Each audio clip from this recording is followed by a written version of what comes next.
Conexión Rural, un programa dedicado a toda la gente de campo, especialmente a quienes se dedican a la ganadería en nuestra extensa región de Magallanes. Conexión Rural, producido por Asociación de Ganaderos de Magallanes, ASOGAMA, Corporación Buenas Prácticas Ganaderas, Asociación de Ganaderos de Tierra del Fuego y Codecer Magallanes, auspiciado por Frigorífico Simunovich. GIF, descarbonizar el planeta es posible. Conduce Marco Aurelio Arteaga. Cuidando a las más pequeñas, su perro va. Con botas, sombrero y poncho, va el ovejero. Cuando ese piño eterno va en su caballo.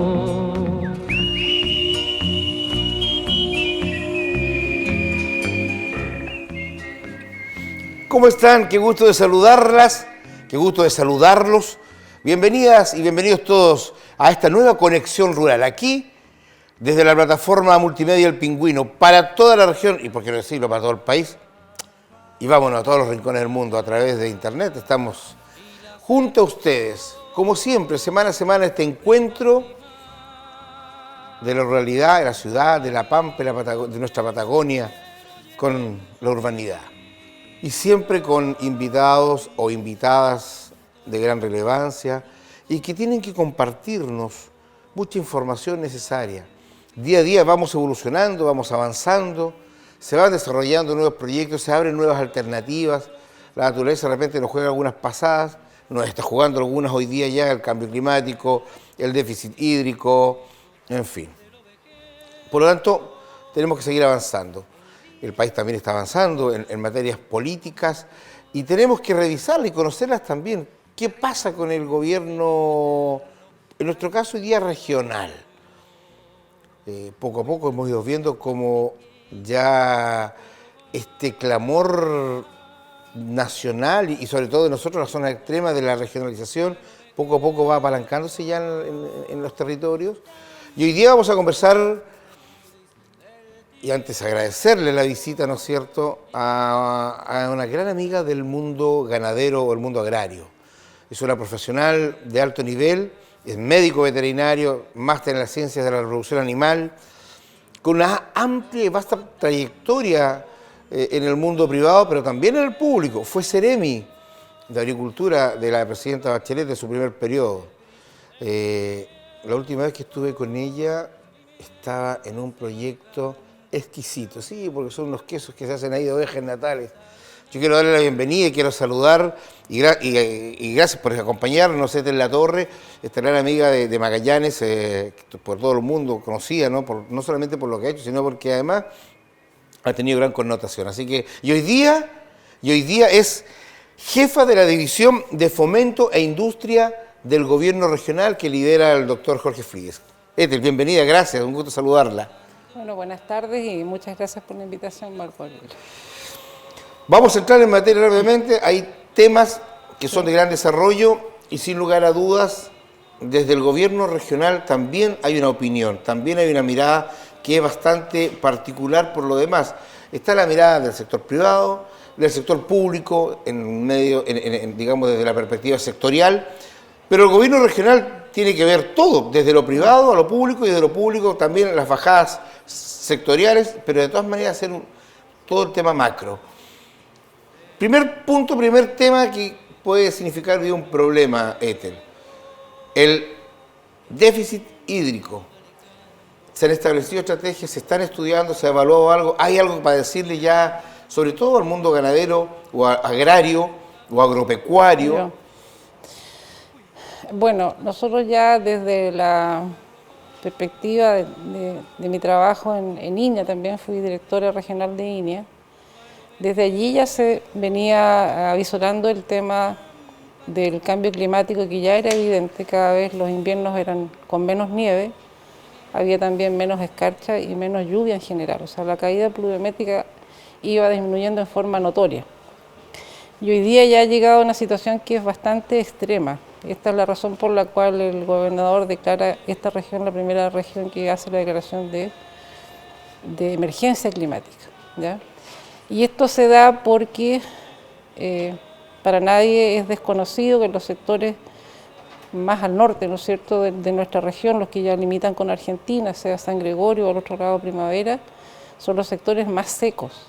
Ahí ya estamos hablando derechamente de lo que se llama un déficit hídrico, ¿ya? Hace no tantos años atrás, porque en la historia evolutiva de lo que el hombre tiene conocimiento de control, de notación diaria, ¿no es cierto?, del tema climático, teníamos cerca de 300 milímetros en San Gregorio. Y hoy día no sé si llegaremos a 50, 60. Y es cosa de ir, la gente que transita hacia la primera angostura, ¿no es cierto?, uno en el camino va observando cómo esos pastos cada vez se ven más amarillos, más secos. Se ve menos cantidad de animales en los campos, y esto está dado porque no hay crecimiento de las forrajeras naturales. Y frente a esto, ¿no es cierto?, la postura del gobernador es que trabajemos en este ámbito. Él ya lo vino visualizando cuando fue intendente. Nosotros realizamos desde la Seremía algunos ejercicios como establecer convenio con la Comisión Nacional de Riego, hacer un gran convenio para allegar elementos técnicos al uso del agua para optimizar el uso del recurso hídrico. Eso por un lado. Y por otro lado, hoy día estamos haciendo propuestas para levantar estudios en relación a los acuíferos, o sea, cuánta agua tenemos debajo de la superficie que nosotros no vemos, pero sabemos que está ahí. ¿Y por qué sabemos? Porque ENAP tuvo la gentileza de entregarnos información que ellos han logrado a través de las perforaciones buscando petróleo o gas, donde ellos encuentran agua. Y eso está en el lado del continente y en el lado de Tierra del Fuego. Sin embargo, hay más acuíferos que ENAP no tiene muestreados porque no son sus puntos de intervención. Y lo otro es que aún teniendo ellos la información de su trabajo, no sabemos qué calidad de agua hay ahí. Correcto. Que es vital para poder pensar en utilización de uso humano, de uso animal, y por qué no, creo que vamos a tener que llegar a eso y más rápido que tarde, que es la tecnificación de la utilización del riego, ¿ya? Para nosotros era inimaginable pensar en un Magallanes regado, ¿ya? Pero ya vemos pivotes en varios predios en Tierra del Fuego y también se están viendo en Última Esperanza. Entonces, ahí hay un estudio que se está iniciando su elaboración para luego hacer la licitación. Y otro gran tema es la posibilidad de allegar agua que existe y que se va al mar, que es el caso de lo que sucede con Río Penitente, que también fue un tema que levantó el gobernador cuando era intendente, que tuvimos en conversaciones con la comunidad de Laguna Blanca.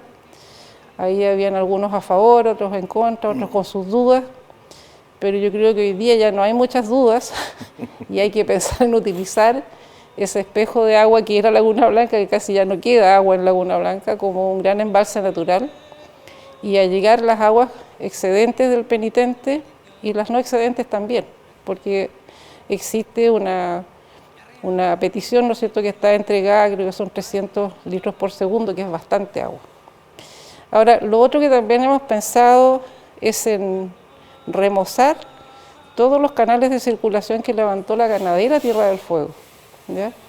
Por curvas de nivel en aquellos años, pero ellos allegaron el agua donde estaban y siempre tuvieron agua para llenar las aguadas y para la bebida de sus animales, para bebida de las personas y para hacer el riego de sus siembras, porque ya en esos años ellos sembraban avena y sembraban alfalfa, de tal manera que hay que remozar lo que ya estaba hecho, lo que estaba bien hecho. Así que eso yo diría que nosotros estamos trabajando hoy día en el tema hídrico. Cuando nos cuenta de estos acuíferos, ¿no es cierto?, con la información que les entregó gentilmente ENAP, ¿no es cierto?, y estando ya determinados, ¿qué es lo que está faltando para poder intervenir en esos que ustedes ya tienen y para poder evaluar la calidad del agua, cuáles son sus condiciones, tecnología, inversión? ¿Lo puede hacer el Estado, lo tiene que hacer el privado? La postura nuestra es que nosotros como Estado tenemos que poner los recursos para que esto se haga. Lo haga un centro universitario, una ONG, una fundación, el que se adjudique la licitación de la propuesta. Y lo que falta es saber cuál es la calidad del agua en esos lugares donde ya ANAP tiene estimado que hay.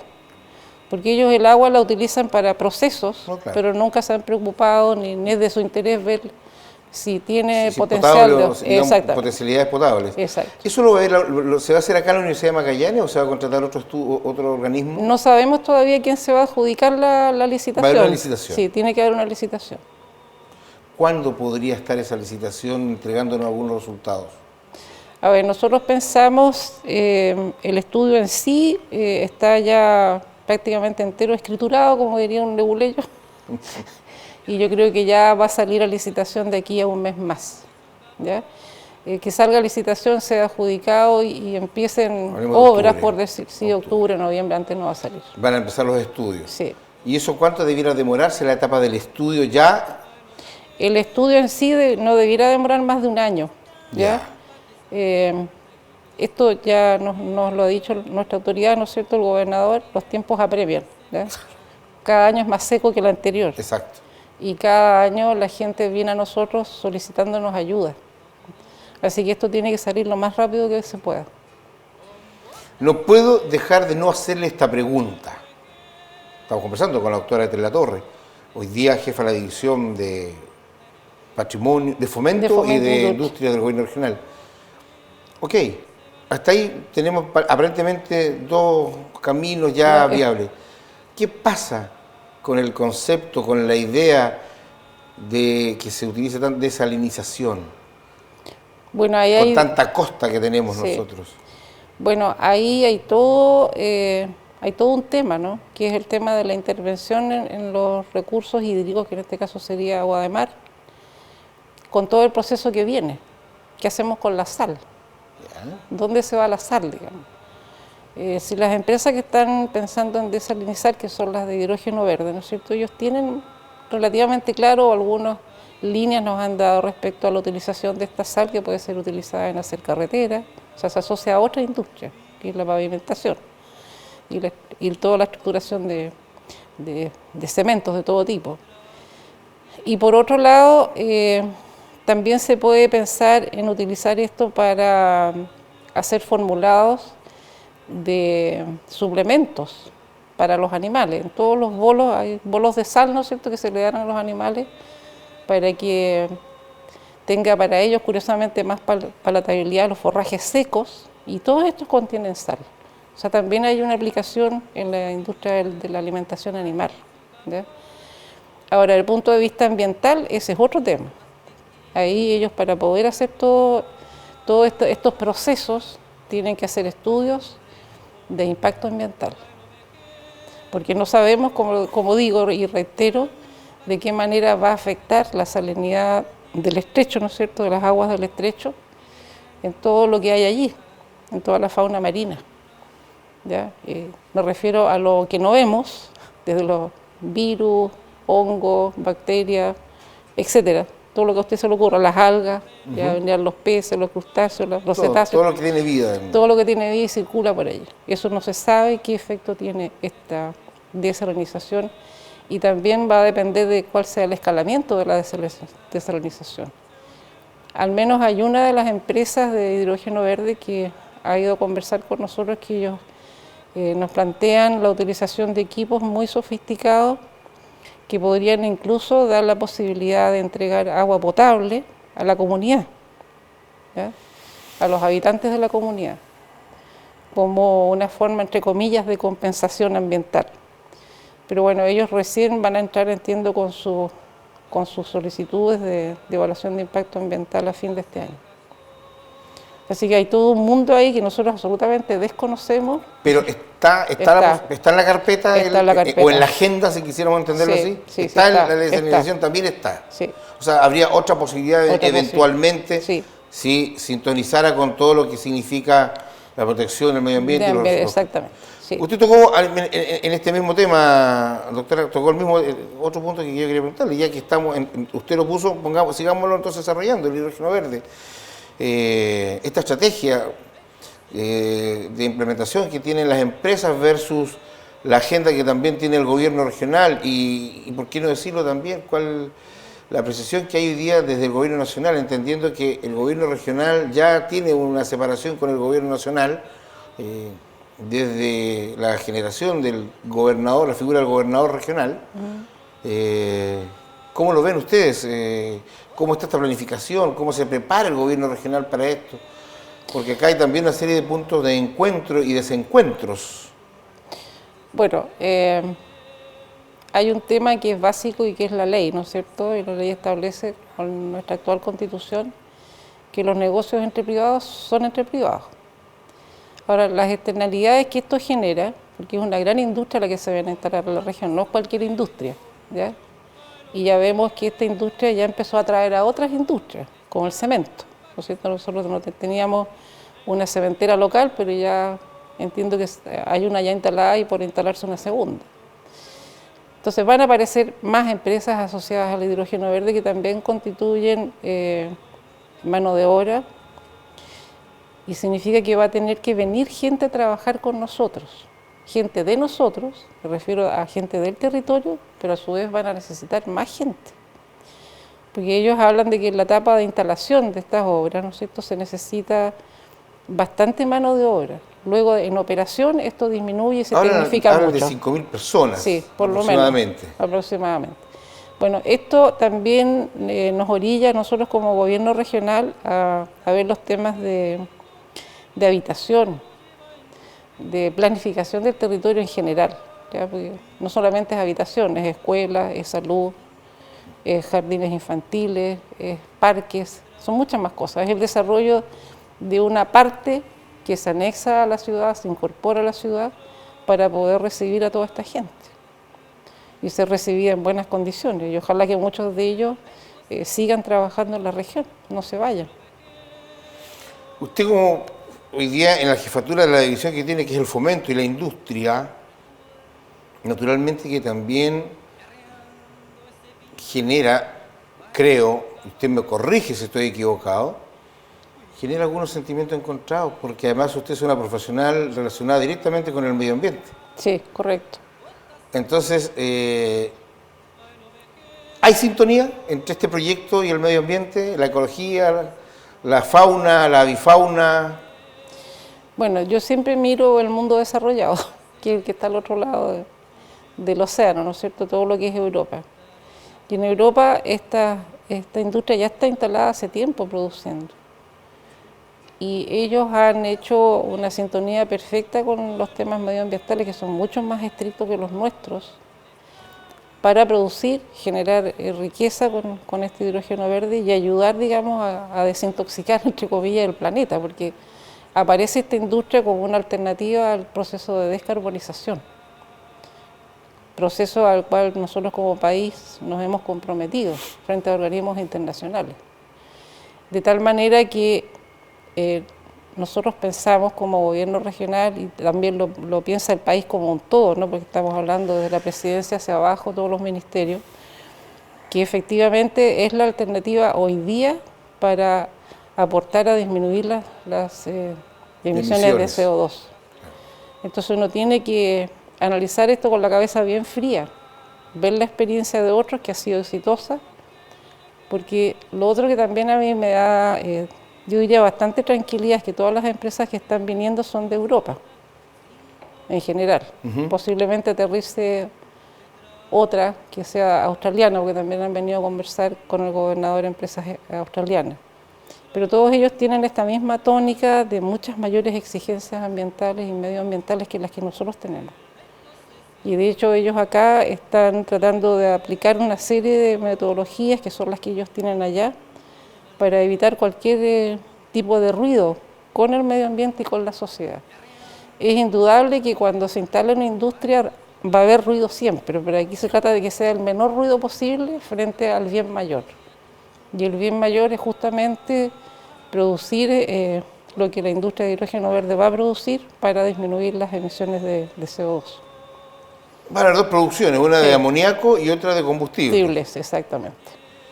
Y todas todas estas empresas, por lo menos hay tres. ¿Estas tres han tenido contacto ya con ustedes? O sea, al gobernador se han ido a presentar más que tres, yo diría que como 7 empresas. Las que tienen como una presencia más consistente, diría que son 5. Ya. Y ellos están haciendo varias cosas que son bastante visibles, ¿ya? Como su relación, ellos tienen equipos de gente especializada, sociólogos, para poder explicarle a la comunidad donde ellos piensan instalarse, ¿no es cierto?, cuáles serían las externalidades de lo que ellos van a hacer y de qué manera ellos podrían colaborar con estos grupos humanos. Cualquiera de estos proyectos, la información que maneja el gobierno regional, ¿cuándo podría estar ya en pleno desarrollo? Y cuando digo pleno desarrollo, me refiero ya con todas las faenas de instalación en sí. Estamos listos, vamos, y nos empezamos a instalar. Hablan entre 8 a 10 años en plena producción. Producción. O sea, sí, la instalación es mucho más larga. ¿Y la instalación cuándo empezaría? La instalación, ¿Se tiene alguna fecha estimativa? ¿Le han dicho algo al gobierno regional? En 3 años más, en 4 años más. Porque nosotros también como región tenemos que prepararnos con un desarrollo de la parte portuaria. Por ejemplo. Por ejemplo, y que es muy importante porque estas torres, yo no sé si ustedes vieron, la única torre que tiene De GIF. pilotos, claro. GIF. Bueno, esa se demoró creo que 2 meses en poder ser desembarcada y tuvieron que cerrar la carretera para poder mover la torre hasta el punto donde la fueron después a levantar. Entonces tenemos que prepararnos con infraestructura portuaria, con infraestructura de carreteras, posiblemente vamos a tener que ampliar las carreteras, ¿ya? De ahí trabajar con el MOP, etcétera. Pero eso es lo que es el desarrollo. Es así, nosotros tenemos que prepararnos para que esto funcione, porque no estamos preparados hoy día para que funcione. Hay que caminar junto con ellos y afortunadamente tenemos tiempo. No tenemos mucho, pero tenemos tiempo. Usted dijo algo muy importante al principio del desarrollo de este tema puntual. En el proceso de instalación va a haber mucha mano de obra, pero finalmente cuando llegue ya la producción, cuando esté todo instalado y esté produciéndose, ¿no es cierto?, ya sea combustible o amoníaco, la capacidad de mano de obra va a ser la mínima y va a ser muy especializada, muy técnica por lo demás. ¿Qué le diría desde el gobierno regional a la ciudadanía que está muy esperanzada, que está soñando con este megaproyecto y que se habla de que nos posicionan en la primera línea mundial de la producción de este tipo de combustible y de producción? Es así por las condiciones propias de la región con nuestros maravillosos vientos, que es lo que hacen que la energía eléctrica, que necesita el proceso de hidrólisis, sea muy barata acá. Por eso se vienen acá, sino porque nosotros seamos muy simpáticos y no nos quieran tanto. Es el viento el que quieren. Bueno, nosotros pensamos que realmente esto va a tener un desarrollo que va a conllevar la multiplicación, yo diría, de muchos actores aquí, de prestadores de servicios. Las universidades locales ya están haciendo convenios con estas grandes empresas para preparar a los técnicos que posteriormente pueden quedar trabajando de forma permanente.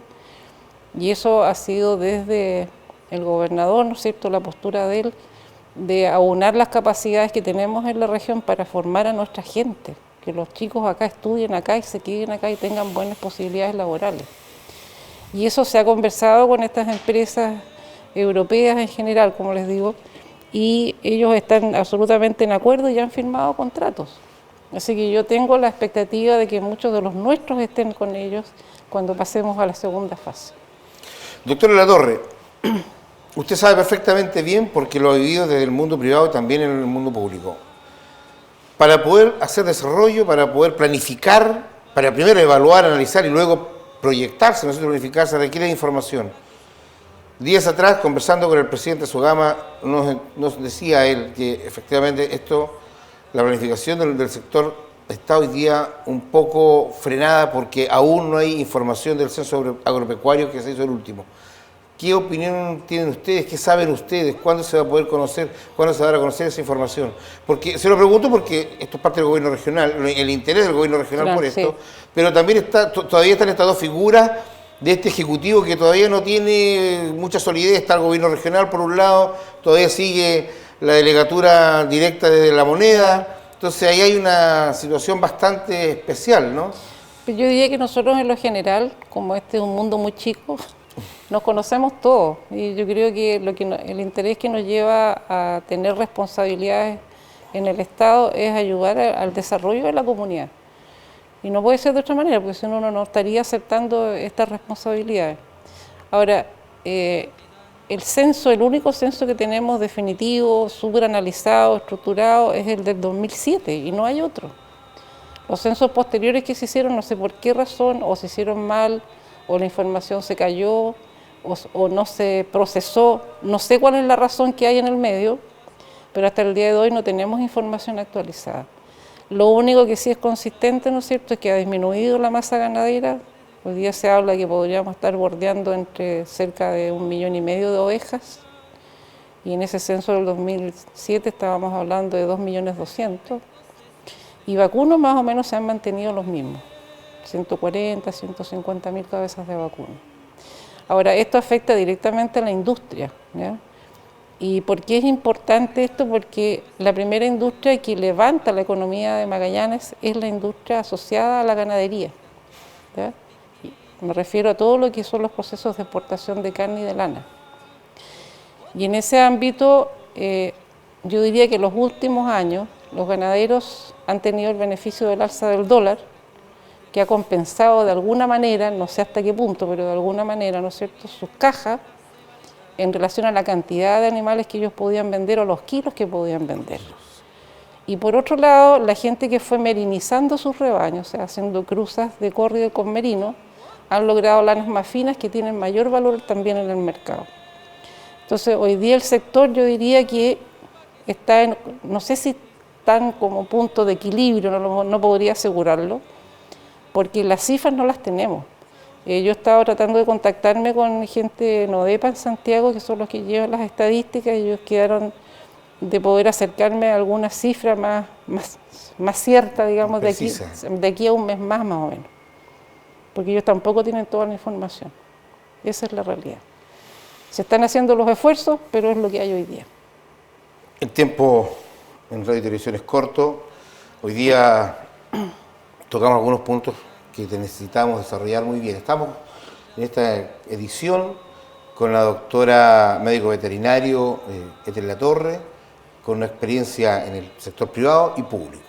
Y hoy día desde el gobierno regional nos ha venido a poner acá en la mesa, como usted lo escuchó, cuál es la mirada, cuál es la opinión que tiene el gobierno regional respecto a tantos temas que además requieren de la intervención del Estado, la crisis hídrica, estos megaproyectos de hidrógeno verde, en fin. Vamos a agradecerle, doctora Latorre, ¿no es cierto?, por habernos entregado estos minutos, esta información tan valiosa. Obviamente comprometerla desde ya para que en un par de meses más podamos volver a conversar de estos puntos, cómo han ido avanzando estos temas, ¿no es cierto? Y por supuesto, con esta mirada hoy día, desde su experiencia en el mundo privado, poniéndola al servicio del Estado, ¿no es cierto?, a través de la División de Fomento de Industria. Así que muchas gracias, doctora Latorre. Y a ustedes, amigas y amigos, también, agradeciéndole, por supuesto, a Frigorífico Simunovich, la vitrina que tenemos nacional e internacional. GIF dice que descarbonizar el planeta es posible. Y por supuesto a Rincón Ganadero también, donde usted encuentra insumos, herramientas y todo el equipamiento que necesita para poder desarrollar todas sus actividades en el campo. Nosotros, siempre junto a ustedes, al servicio de ustedes, desde esta plataforma comunicacional El Pingüino, siempre en una conexión rural. Muchas gracias y hasta la próxima semana. Conexión Rural, un programa dedicado a toda la gente de campo, especialmente a quienes se dedican a la ganadería en nuestra extensa región de Magallanes. Conexión Rural, producido por Asociación de Ganaderos de Magallanes, ASOGAMA, Corporación Buenas Prácticas Ganaderas, Asociación de Ganaderos de Tierra del Fuego y Codecer Magallanes, auspiciado por Frigorífico Simunovich. GIF, descarbonizar el planeta es posible. Conduce Marco Aurelio Arteaga. Cuidando a las más pequeñas, su perro va.